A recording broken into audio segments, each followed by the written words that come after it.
Hey everybody, this is Isaac Wardell, and I want to talk to you quickly today about which browser you are using as your featured browser. Now I'm going to talk about three browsers today. I'm going to talk about Internet Explorer, Firefox, and Google Chrome. I am not going to touch Safari because that's kind of a Mac thing, and this is a Windows PC. Internet Explorer, in this case Internet Explorer 9. Internet Explorer has been around probably the longest of any of the current browsers on the market. However, it is a Microsoft browser, and it tends to be the heaviest of all of them. It takes the longest to load, etc. I do use Internet Explorer occasionally. I use it for one of two things. When I'm on a Microsoft type site, for instance, I'm using Windows SharePoint, or I'm on some sort of site that is Microsoft built and Microsoft centric, it works better in Internet Explorer because Microsoft makes their things work well together. The other time that I'll use it occasionally is if I need a different some sort of different browser so that I can have, for instance, two Google accounts signed in at the same time. I'll have a Google account signed in on one of the other browsers and then one on here. If you have a need for that, it sometimes is helpful. But I generally use this very, very minimally, only when I absolutely have to. The second one that I use is Firefox. I use this quite a bit more than Internet Explorer. The biggest reason that I like Firefox is this little add-on called Web Developer. If you just search like the Web Developer toolbar in the Firefox plugins, you'll be able to see it. And so when I'm doing a lot of stuff with websites, I'm trying to find images, code, etc., different funky things in Firefox, I will use these this bar. You can see the CSS, you can find out what exactly you're looking for, you can have all the images. For instance, I could see all the images on the page. So there's some really cool things. I could view the source of the page, etc. And this is one of the main reasons that I will use Firefox. It's not my primary browser, but it's my backup browser. If I'm not using my primary browser, Firefox is definitely my backup. However, it is not as heavy as Internet Explorer 9, but it's still heavier than my primary browser. Now, the primary browser that I use is Google Chrome. Now, there's a few reasons for this. One, it's a very simple, slick interface.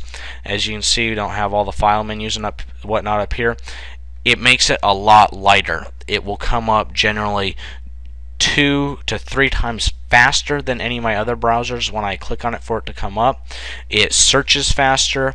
Guys, it's a Google product, and Google, while they never seem to take anything out of beta stage, Google is making it work well with their products. So YouTube, Google Places, Google Accounts, anything that's Google centric, it operates extremely well with, and any other site as well.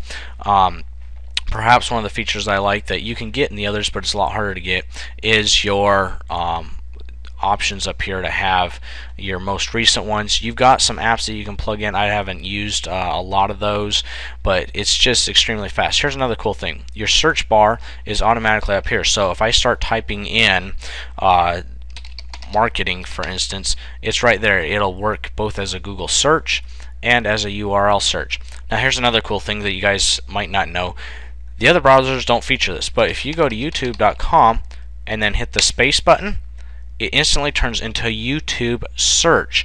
So I could type in, I think it's Charlie Bit My Fingers, one of those viral videos, and instantly here you are. You've got the viral videos here, and it's just the same as if you typed it in up here.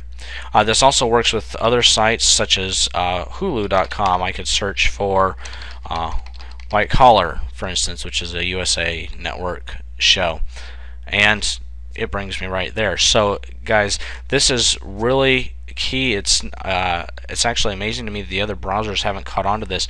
Google Chrome is just it's faster, it's lighter, it works better with most sites. There are some exceptions, sites that are heavy on JavaScript sometimes. those are sometimes better done in Internet Explorer because JavaScript's kind of a Microsoft thing. But there are occasions where I've heard people saying because it's so heavy on Shockwave that it'll crash on them. I rarely have it crash, to be honest, but it's one of those things that might happen sometimes. But really easily, you've got the ability to reopen closed tabs. If it crashes, it will bring it back up and give you the option to restore. And then, guys, here's another really interesting thing that you can use. It's if you right-click and say New Incognito Window. This basically means that it doesn't keep track of your web history. It doesn't store any cookies. So you've got the ability to, if you're wanting to log in with certain items that you don't want tracked for whatever reason, it's got that ability.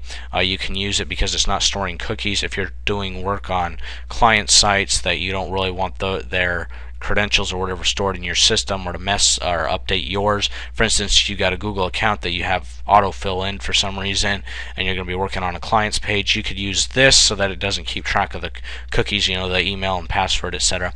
Just another cool little feature from Google. There's a lot more to it, but I'm running a little bit long, so I'm going to cut it short.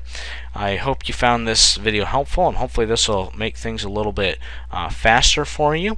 Hey, if you'd like more cool tips like this, just head on over to my website at isaacawardell.com. Thanks, and I hope to see you over there.